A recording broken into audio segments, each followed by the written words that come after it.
Love and money is the topic for today. The love of money is the root of all evil. Have you ever heard that said? Me personally, I think it's the lack of money is the root of all evil. If you don't believe me, just ask somebody who's broke, trying to scrape enough money to buy a 97-cent can of Infamil or a $10 bag of Huggies diapers. You don't think it's evil? Your mind will start coming up with all kinds of crazy things to figure out how you can buy those Huggies diapers and that Infamil. Money can't buy love or happiness. Really? I don't know. I think you can be some pretty doggone happy people. You can have some fun. Y'all, money's just a tool. Money is just a tool, and it gives you more options in life. And if you're like me, you probably could use a few more options in life. So today, I want to talk to you a little bit about relationships between love and money. One of the top reasons for divorce is, besides infidelity, is money issues. Having money issues causes a ton of stress in relationships. And when you're stressed, we're a nation full of stressed out people. It's my understanding, when I looked on Google, that the United States, we spend the most on stress medication and heart attacks and all of those kinds of health related issues that are pertaining to stress. And one of the biggest stressors is financial issues. So if it gives you relationship issues at home because of money, then it's going to follow that's going to bleed over into work. You have health issues, you've got to go to the doctor, you got to go see a lawyer, all of those different things. Well, that's going to cause you some work issues. You're not going to be able to be focused 100% at work. And so you could get fired or not be promoted and looked over or disrespected or whatever the case might be, because you're not able to give your 100% at work because of your stress level. And it all pertains to money. Nowadays, employers are even asking for credit reports to see how well you're handling your finances, because if you're not handling your finances well, chances are you're not going to be able to handle your workload and all of those things, because your mind is not going to be in the game. And also, sometimes they have to have insurance, and they're worried if you have an issue, you might consider embezzling from the company or something like that. So you have relationship issues at home, which spreads over to, your wife and your children, extended family members. That spills over to work. That causes workplace issues. You start missing work. And then this extended family issues. You're always broke. You're having an issue and you're robbing Peter to pay Paul. Don't think that nobody knows, because they do. Maybe you have had to borrow money from family and friends before. After a while, when you call someone, even if it's to say hello, nobody will answer your call, because they think what? They think you're going to be asking them for money. And then chances are, even though you might have really great intentions, well, we all know about intentions, right? The road to hell is paved with good intentions. The intention is that you think that you're going to be able to pay them back. But if you're already in the hole, that's just going to keep on escalating, because you don't know how to manage your money properly.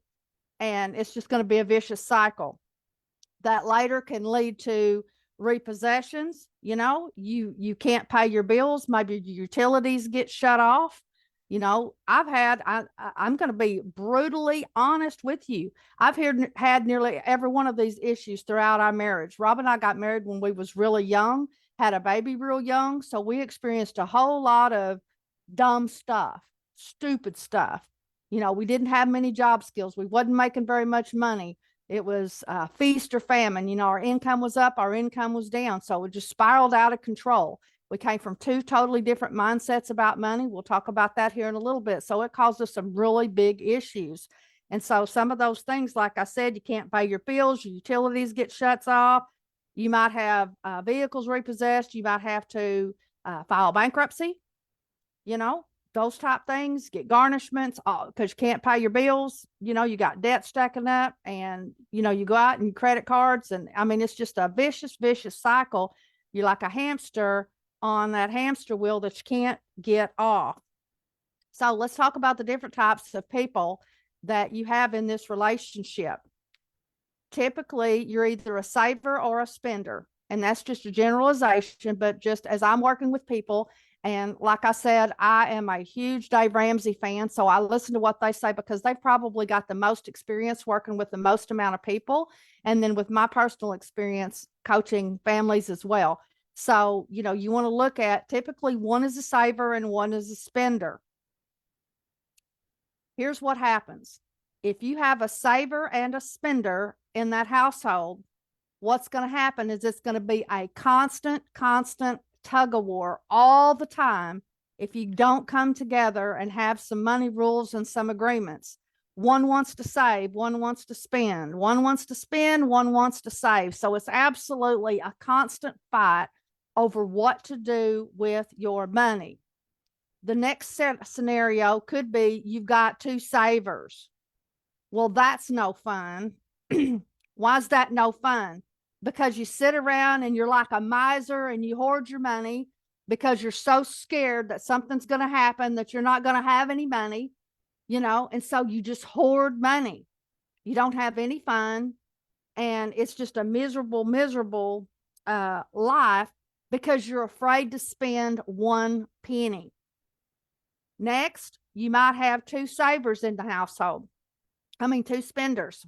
Wow, that's a lot of fun because, gosh, it's a party. Every time somebody wants something, to say, yes, yeah, let's do it. You want to go on vacation? Hey, pull out the credit card. Absolutely. Want that new car? Yeah. Oh, baby, isn't that necklace beautiful? Let's go get that for you. That's a lot of fun for a little while. But what ends up happening is for those people, they tend to rack up a huge amount of debt really fast. They're living paycheck to paycheck.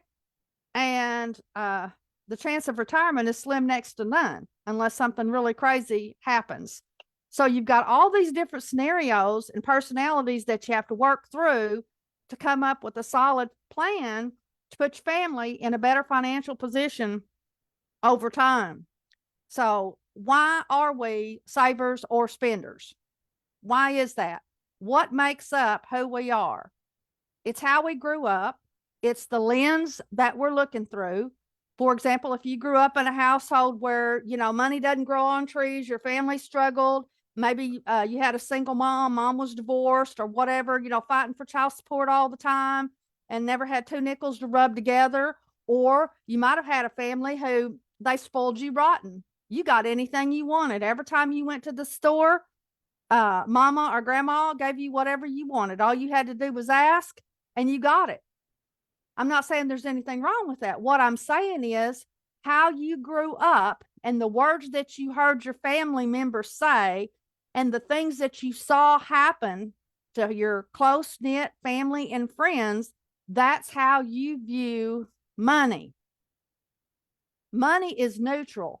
Money is not good or evil. It is just a tool.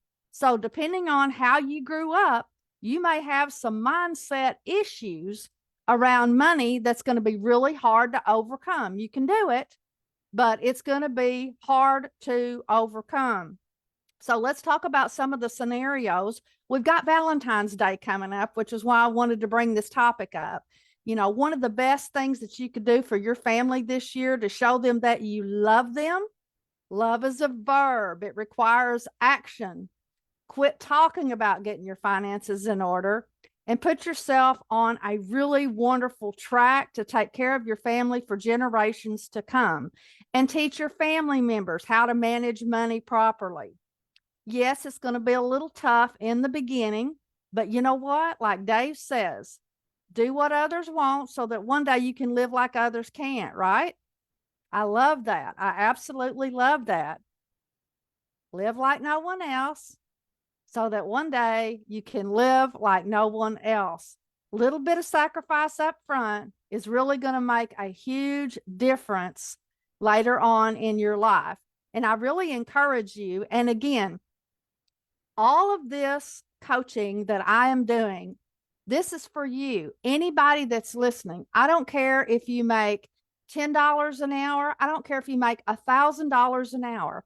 These principles are the same. No one is exempt. So you can build wealth on a small amount of money as well as a ton of money. You do not have to make a lot of income to amass a huge amount of wealth. You just have to have a set of principles and be willing to go by those principles and do what it takes to build wealth. Next week, I'm going to go into a little bit of estate planning and that type of thing. So I want you this week, if you haven't listened to all the videos, I want you to go back and kind of get your head wrapped around the steps that I've been telling you to take. And that's going to give you your foundation. That's where you're going to start. So again, it doesn't matter where you are financially. It matters where you're going to end up. So you just need to have a really firm foundation. And you can find all my videos, all these Facebook Lives over on my YouTube channel, where I've been just sticking them over there. And you can find those on Nancy Gaskins Passive Income Generators. And remember to hit the subscribe button, and then you'll be notified every time that I drop a new one of those over there. Again, I'm just kind of getting that started. But anyways, if you've missed any of these, go back and you can kind of listen to them in order. Next week, I'm also going to give you some trivia, and there'll be some gift cards, gifts for rewards for those of you who listen. And when I do these Facebook Lives, that you'll answer the questions based on some of the topics that I've covered over the last week. So let's start with number one. You may have been divorced and you come together and you're trying to figure out how in the world you're going to combine those finances. Let me tell you some issues that I have seen with folks. First of all, one person may make a whole lot more money than the other person.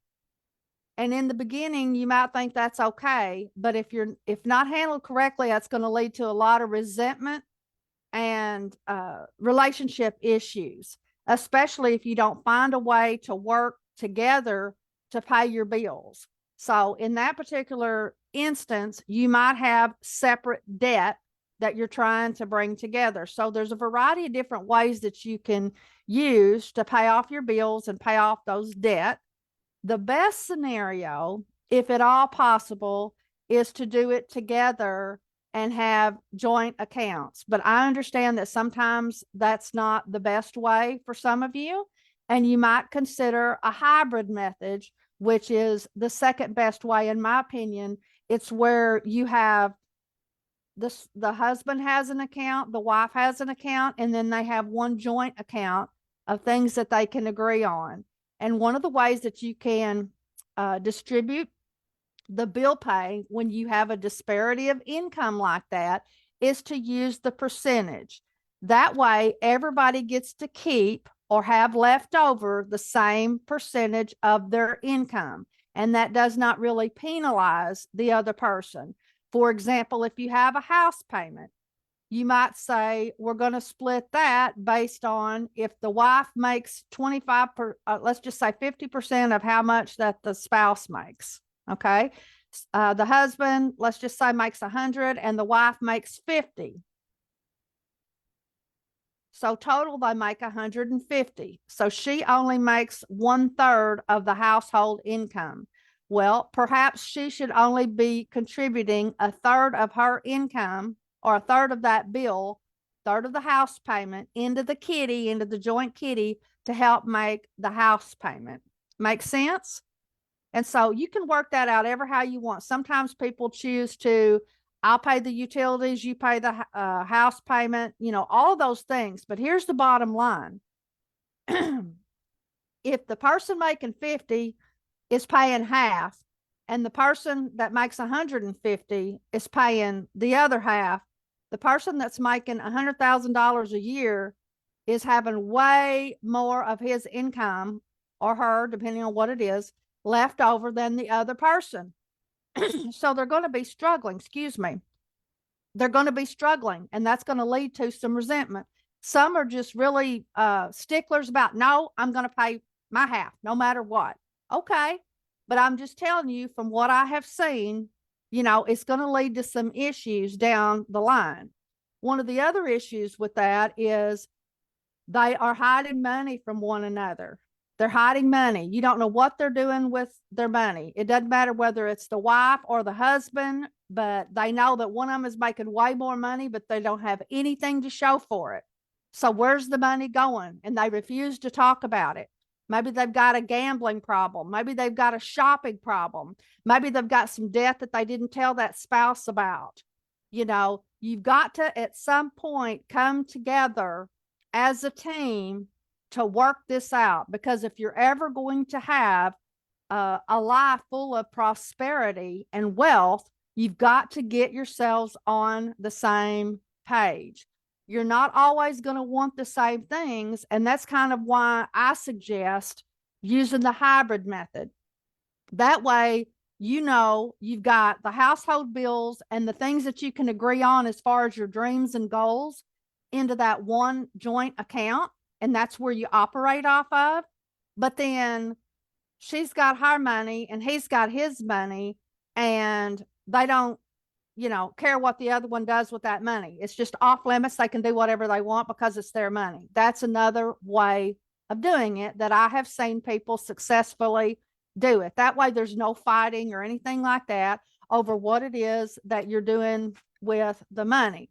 Another option might be that you just take X amount of dollars in your budget, and this works really well, especially for the stay-at-home parents. If you've got one spouse that stays at home and takes care of the kids and they don't bring in any income, however, they're extremely valuable, because if something happens to them, you know, you'd have to pay the daycare, you'd have to pay the housekeeping, all of that stuff to get their job done.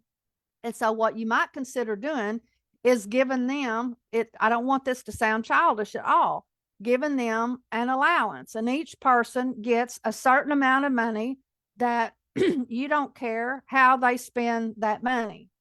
That's yours to spend ever how you want it. There's not going to be any argument. I do not care what you spend that money on. That's yours. We've decided, we've come to an agreement, and this is how we're going to handle this situation. So I don't care. If you want to blow it all on XYZ, that's fine. Ladies, if you want to go shopping or go out with your girlfriends and spend it all going to the spa, that's fine. I'm not going to say nothing to you, because these are some of the things that are just really, really cause contention among spouses, especially when you come from different backgrounds.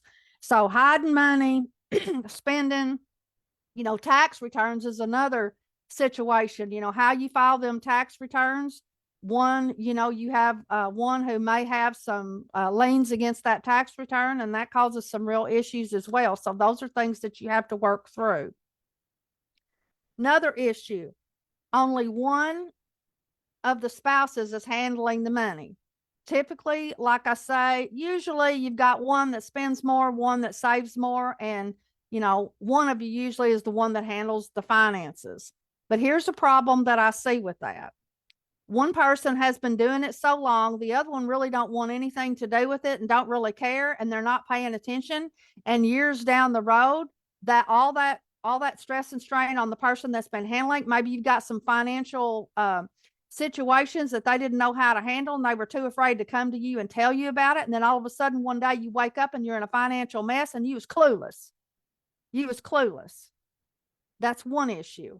Okay. And I've seen a lot of people that they end up going through a divorce, and all of a sudden when their finances come to light, they're like, oh my gosh, I had absolutely no clue that we had, you know, 35 credit cards, and they'd taken out a home equity loan, and they took a loan against our life insurance policy. And, you know, all of this stuff comes out simply because one person was handling it. Okay. You need to be a team. So you need to have a family meeting once a month. Now, they don't have to be totally involved, but they need to be involved. They don't have to be like sitting there while you're writing out the checks or making the payments and setting all that up, but you need to have like a financial meeting every month with your spouse and kind of let them know where you're going. Because this, you need to be running yourself like you incorporated if you truly want to build wealth. If you're wanting to get your finances in order, you've got to be on the same team, and you need to handle it like it is a professional business, because it is your finances. Okay. So that's one issue that I see. They get overwhelmed. They don't know what to do. They're scared to come to the other person and tell them there's a problem. Here's the other issue that I've seen. One person, they don't want the responsibility, but all they want to do is nag the spouse because they're doing a bad job. Nag, nag, nag, nag, nag. I mean, get angry and tell them how they ought to be doing it and blah, blah, blah. But yet they will not take over the reins. Or if they do take over the reins, they're still trying to pull that spouse in so that they can play the blame game. This is a very real thing. It happens quite a bit. So maybe some of you listening are saying, yep, that's my spouse. He won't come help me do a darn thing, or she won't come help me do a darn thing, but she wants to blame me every time something goes wrong. It's always my fault in the personal finances. Well, that's because you're not working truly as a team and you're putting up every excuse under the sun. And this is, again, another one of those tough love instances where I am telling you, quit blaming the other spouse for your finances, because guess what? You're in the marriage together. It's a team sport. You should be working on this together. Next, getting out of debt. I want to talk about getting out of debt just a little bit, because there are some different schools of thought on how you do this. Right now in America, they say that most families do not have enough money in an emergency fund cash, that they can't even cover a $1,000 emergency. And this is why Dave and myself and, a lot of others strongly encourage you that the first step that you do, no matter what you have to do to get it done, I mean, sell everything but the kitchen sink. Okay. Get a $1,000 emergency fund, get you a little safe, and put it in your house. You can buy one at Walmart for $30, a little fireproof, waterproof safe, and have an emergency stash of cash, because y'all, emergencies are going to happen. If you want to take off the majority of your stress, it happens because there's an unexpected emergency.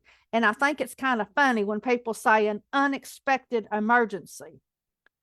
Here's the deal. We all experience emergencies. We just don't know when they're going to happen. So you've got to have an emergency fund, because you're going to have an emergency. Now, we can't plan for absolutely every type of emergency, y'all. We just can't. But we can look at what is most reasonable that's going to happen. For example, Christmas and birthdays are not emergencies. People act like they are. They wait till November and all of a sudden they act like Christmas just snuck up on them. They just snuck up on them.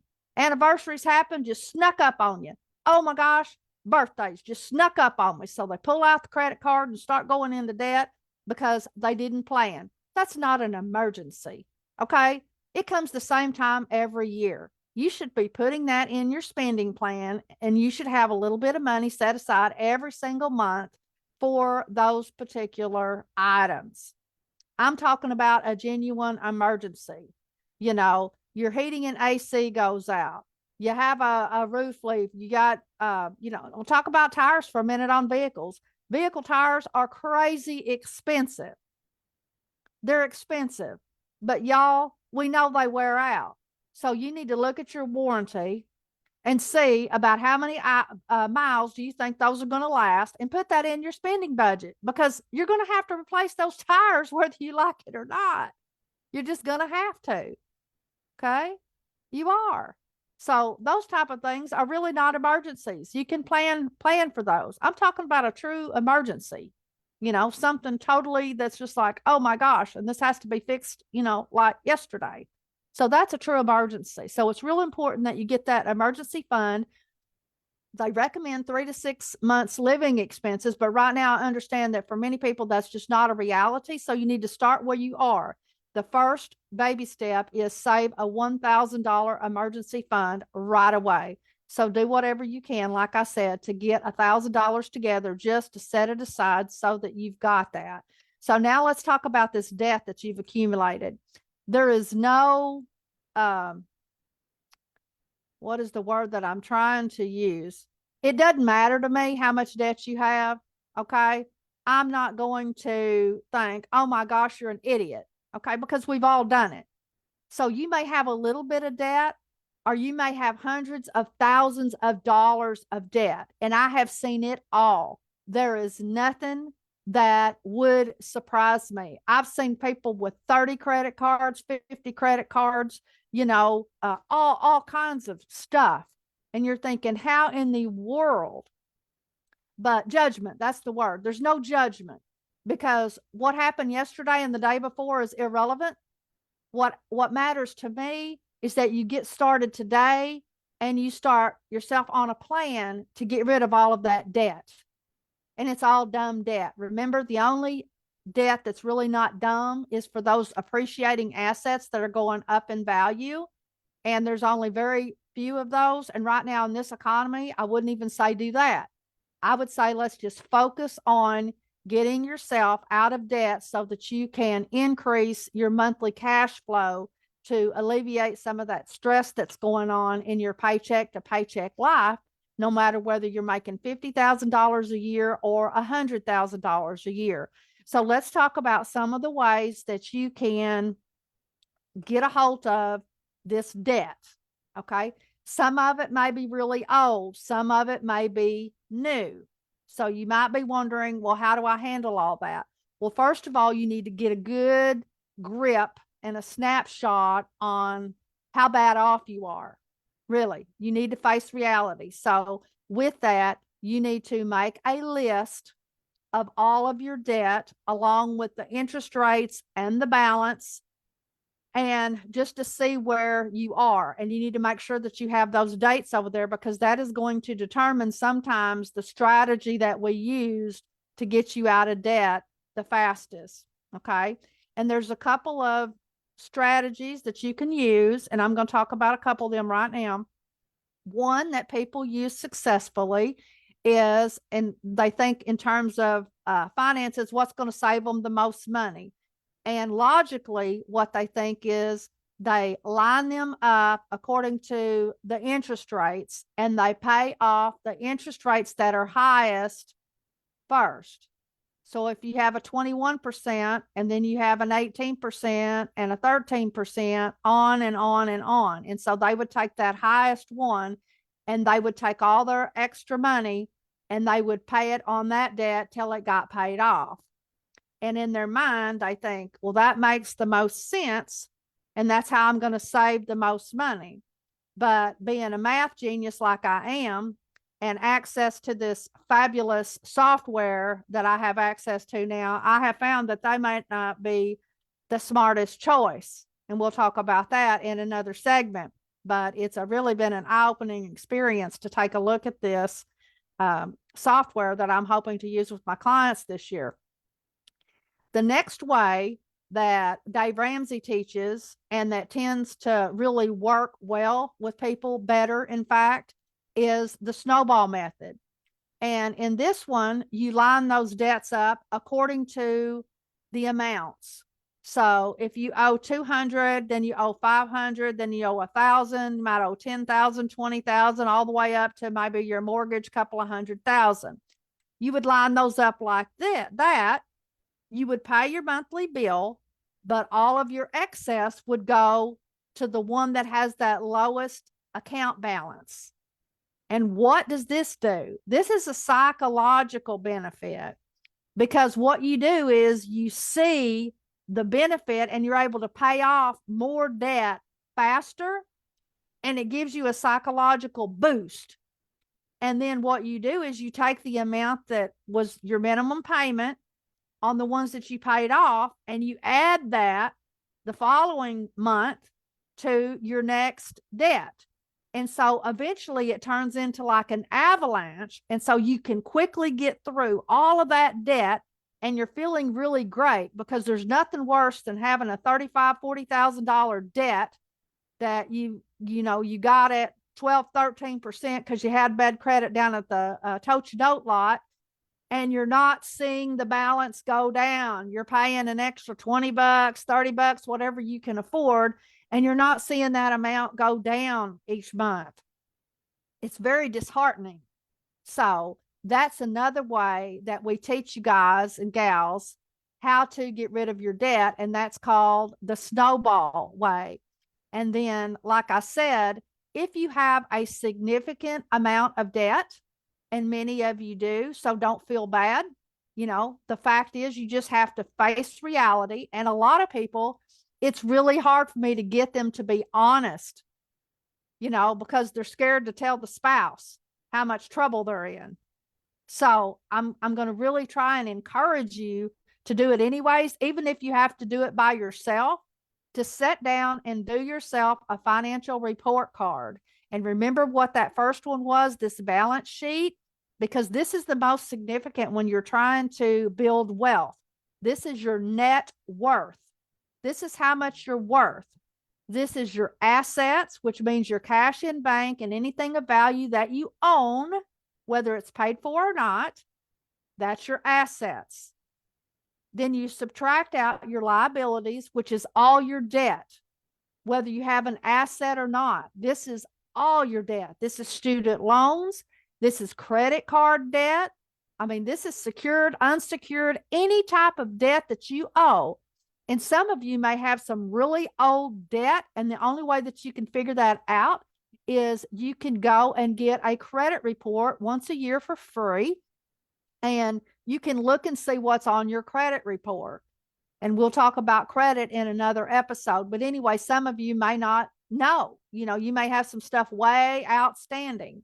And this is a little tidbit, little tip for you on that. Don't worry so much about the stuff that's really, really old. You need to worry about the stuff that's current first.